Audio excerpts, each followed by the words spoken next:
it's Kathy, and welcome back to Kathy's Happy Home. As you can hear, I'm doing much, much better than I was last week, and it's Thanksgiving, so this is a nice little gift. I still have a ways to go, as you can hear, but I'm way better. So, I'm getting ready to make Thanksgiving dinner. Now, Joe went out and bought two pies, a coconut pie and an apple pie. But he keeps talking about pumpkin pie, and so I'm going to try to make one really quickly and see if I can get it baked before I put the turkey in the oven. This is a really old recipe that's been in my family for about 150, 200 years. So I thought I'd show you how I make my pumpkin pie. And here's the recipe. Maybe you can screenshot it for yourself.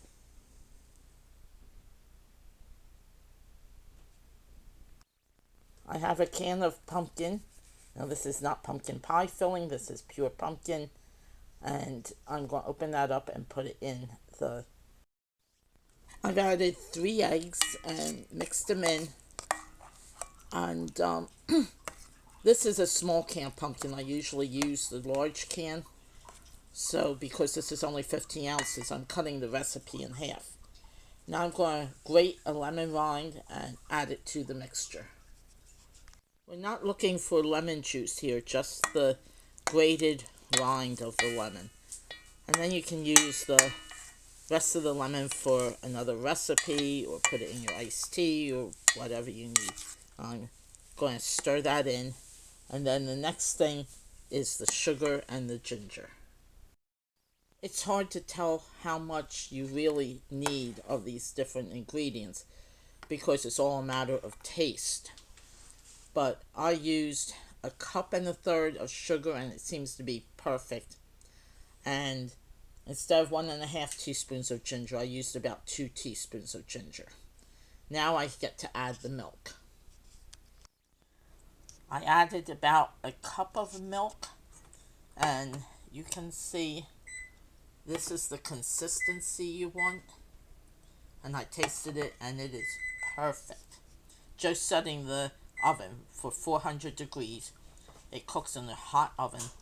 I have a cookie sheet here, one of my old ones, and I'm going to put the pie crust on there in case it spills. It won't go in the oven. I sprinkled cinnamon on top. Hard to see until it bakes, and that will turn color. But I'm going to put it in. I don't think I've ever timed it. I just know when it's done. When it doesn't, when you can shake it a little bit and it's firm but not like burnt firm, and you can tell by the crust also. But I'm going to look at it after half an hour and see how it is. The pie is finished and it looks beautiful. And if it tastes anything like it did before I baked it, it's going to taste wonderful. I'm going on with the rest of my dinner now, and I will see you next time. Thanks for watching.